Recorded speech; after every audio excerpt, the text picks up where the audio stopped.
Okay, in this video, I'm going to be talking about Oakland, Pittsburgh, Pennsylvania, pros and cons. Are you ready? Let's make it happen.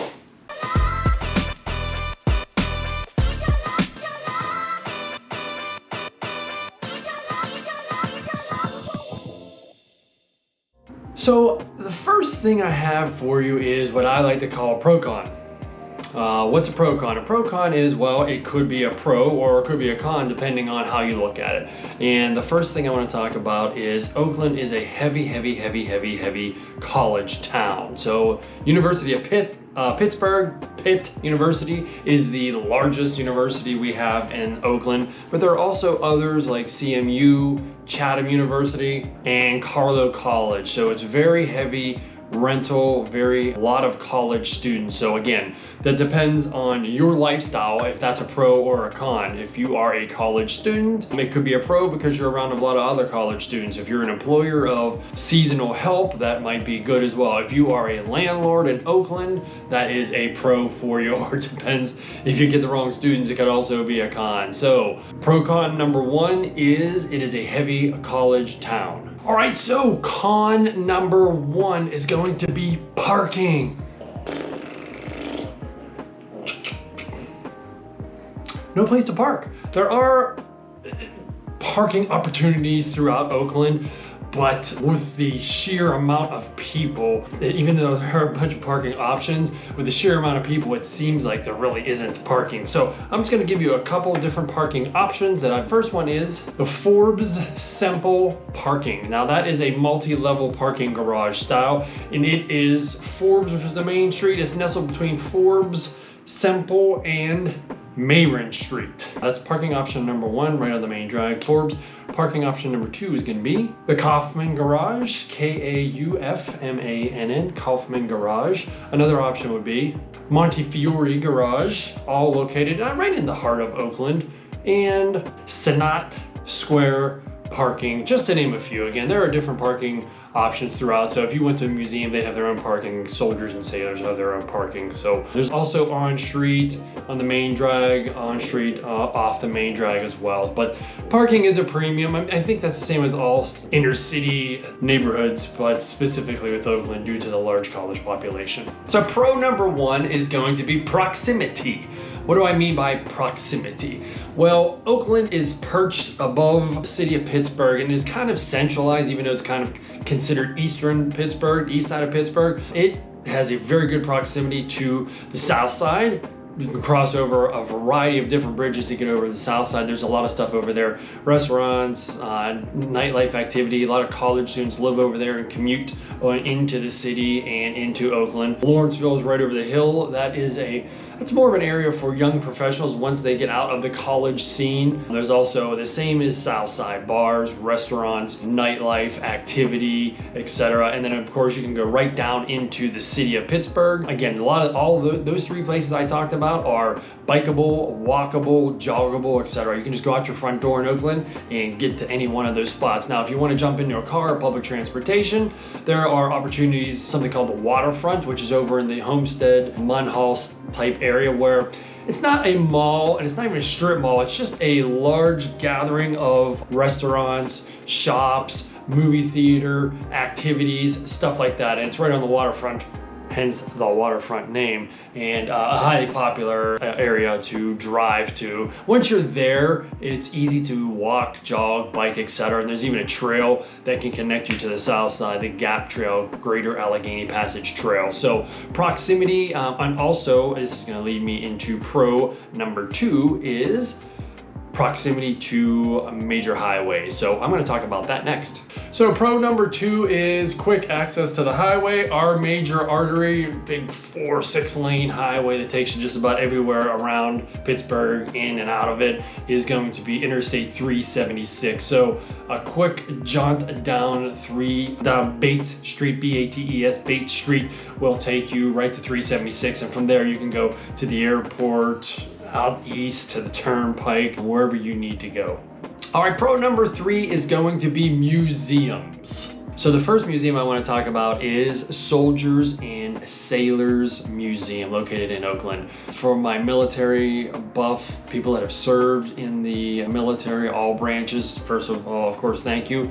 And it's a huge area, a huge museum. A lot of speeches have been given there, meetings, conferences, etc., all related to the military branch. It is the largest memorial in the United States, and that's dedicated solely to honoring all of the branches of military. There have been movies such as, at least parts of these movies, Silence of the Lambs, Sorority Row, and Dog Jack, that have been filmed in different parts of the Soldiers and Sailors Museum as well. One of the cool things about it, and I highly recommend you tour it if you do come into Pittsburgh, is it houses rare, one-of-a-kind exhibits that will span immense eras dating back all the way to the Civil War. So the second museum I want to talk about is the Carnegie Museums. Carnegie is a huge influencer in the early years of the city of Pittsburgh. Now, it is home to the Carnegie Museums of Art and Natural History. The historic building, it offers at least 10 unique spaces for different special events, weddings, etc. It has these gilded halls and stunning marble columns to, contemporary corridors,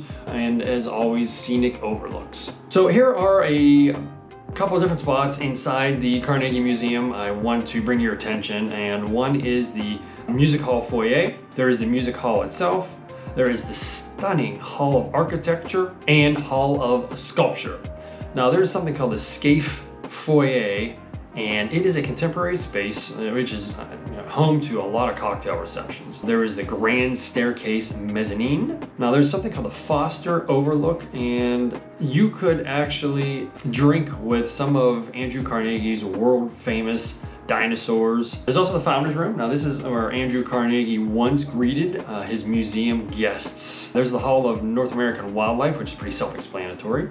Hillman Hall of Minerals and Gems. There's also a cafe there because you can spend the whole day there. So there's Cafe Carnegie, and finally the Museum of Art and Theater. The Carnegie assembly of museums is something that is just, it's one of a kind, and it's amazing. One of the things you definitely want to check out if you come to Pittsburgh. So pro number 4 are going to be parks. There's something called the Frick Park, and it's a huge park. Now, I used to live over in Regent Square, which Frick Park is so huge, Regent Square touched it. I would actually, take my dog down and walk through there. There's all kind of trails and paths, etc. Bike ride through there and jog through there. They sometimes have a 5K that you can run through there. It's pretty cool. And they have, some people there'll be like a little 2 or 3 piece music ensemble there as you run through. And there's some wild runs where you have, beer runs where you drink a beer at every mile and stuff like that. So pretty cool stuff in the Frick Park.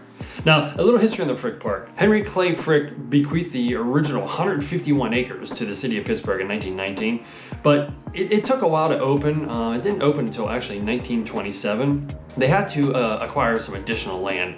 Most recently, 106 acres was annexed to the park as part of the process and created something known as Somerset at Frick Park Housing Development, which I actually know the developers there.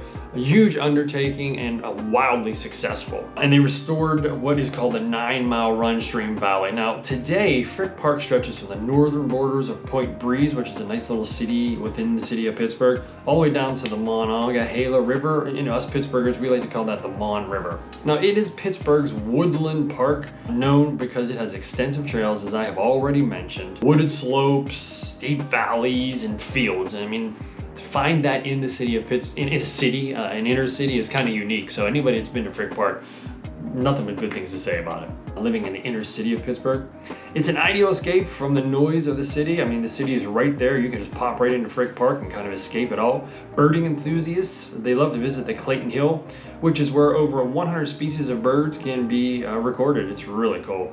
Children flock to the famous Blue Slide Playground to learn about nature at the Frick Environmental Center. The park itself actually features some red clay tennis courts, which can be seen from the main road, some baseball fields, and the only public lawn bowling green in Pennsylvania, if you can believe that. I know you've been longing for lawn bowling greens, and we have it at Frick Park.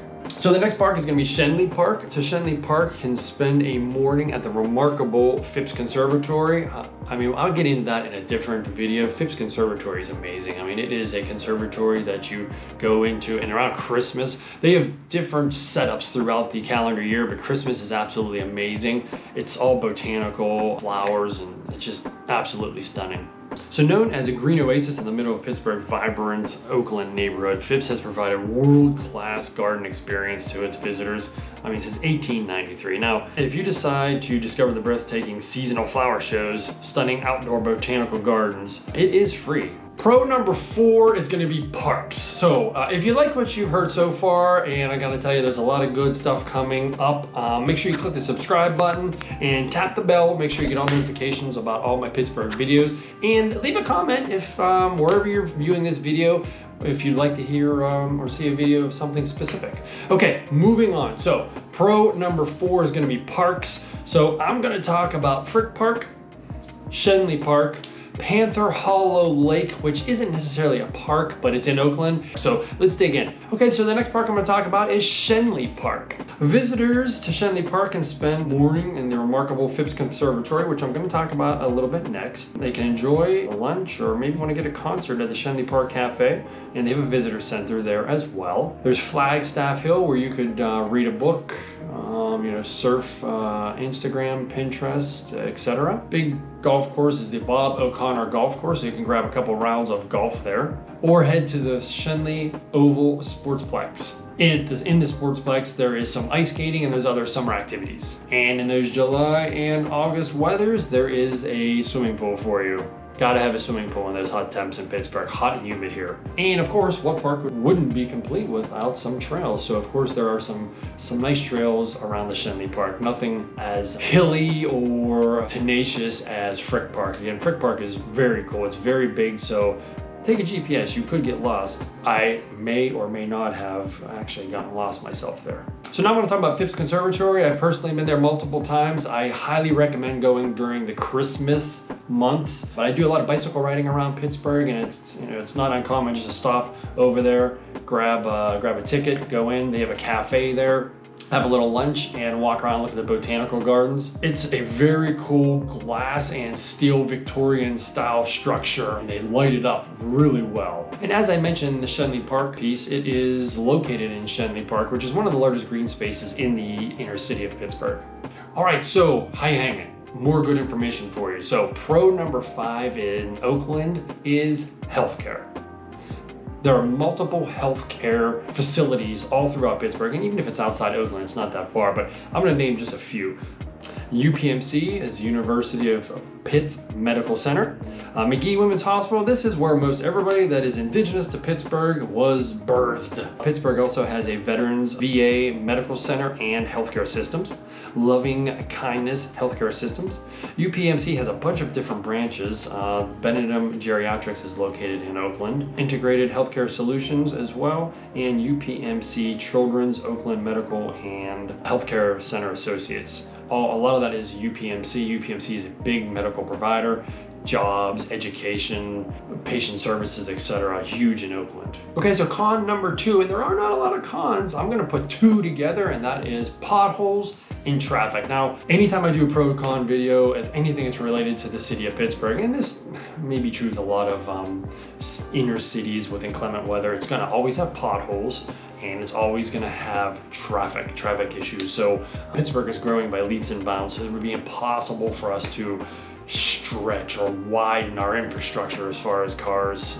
So traffic's gonna always kind of be an issue, and potholes is huge because we get really hot and humid here in the summer, and we get really cold and frigid here in, I'd say, January, February. So it's really only hot and really cold 2 months of the year, but the contraction and expansion of the concrete or asphalt will tend to pop out the weak points, which makes potholes, and it could take most of spring for the city of Pittsburgh to find all those and patch those. So not uncommon to blow a tire off your rim or blow a rim off your car.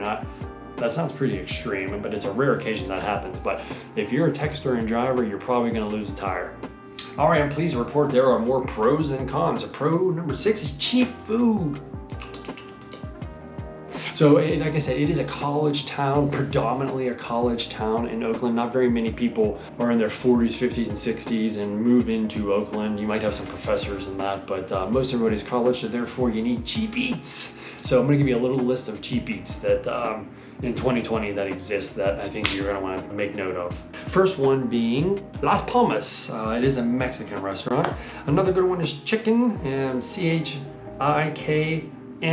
Spice Island and Tea House is an Asian fusion type restaurant.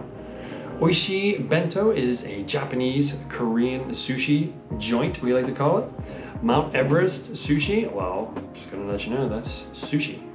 Alibaba is Middle Eastern. JJ Boke is Taiwanese. Roots Natural is going to be your salad option. Halal Pit is Mediterranean.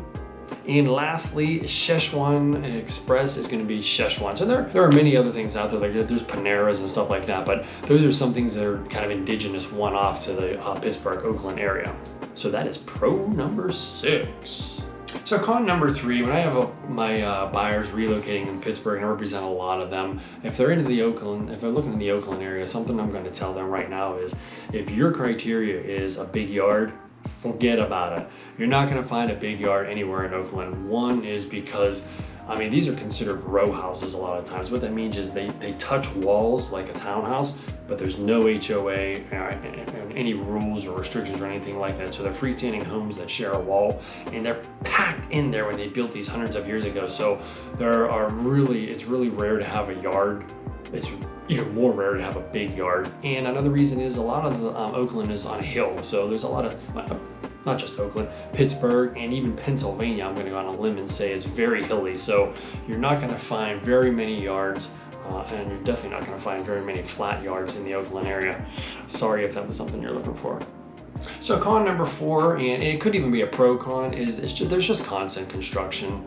I mean, they're filling potholes, as I mentioned before. They're building parking garages to combat the parking issue, and they're building apartments and student housing a lot. I mean, construction is obviously good. What that does is that shows you that the city is thriving, and they're working to better the city. So you don't want to move into a city that doesn't have any construction, but at the same time, you know, construction causes some of the problems the cons already talked about. Parking's a problem because you have construction vehicles. Traffic, that all is a part of new construction or rehabbing, etc. But then again, if you don't have it, it's just, you know, the city's just going to fall into disrepair. Pro number 7 about Oakland 2020 is it's very close to everything. I'm going to say walkable, but I mean, you could jog, bike, etc. So for instance, the distance to walk from Oakland down to Lawrenceville and the point downtown Pittsburgh is pretty similar. It's going to take you about an hour-ish, 50 to an hour and 10 minutes to walk there.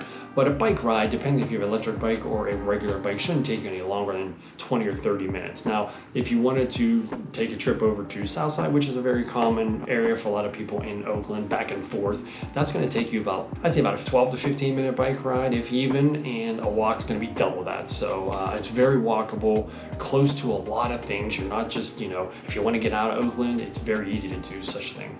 Okay, pro number 8 is multicultural. Now, if you revert back to pro number 6, when I talked about cheap food, you'll notice a lot of the restaurants or a lot of the food places were of a multicultural background. There's American food, pizza, there's cheap pizza, Subways and stuff like that, Szechuan, Chinese, Mexican, and Little Italy is in Bloomfield, which us locals consider Bloomfield and Oakland kind of one and the same, so all those type of foods. So back to the multicultural, you can tell by the food suppliers that it's not just American food. There is a heavy Italian influence in the Bloomfield, Oakland area, but because of all the schools and universities, we'll call it, in the area, it's not just Pittsburghers going to those schools. I mean, actually, it's very, very, very much people from all across the world, not just the country, coming to the University of Pitt primarily, but the other schools, and that makes Oakland very multicultural. So pro number 9, and this is going to build off of our last con of the slumlord housing, is great real estate investment opportunities. I have represented a lot of parent buyers. What I mean by that is they are out of state, kids are coming into college, they don't want to put them in a slumlord house. They want to make sure they are safe. So what they sometimes do is just buy a house. They buy a house. Sometimes it's a multi-unit, whatever. Some even go as far as apartment buildings, and then they own it for 4, 5, 6 years.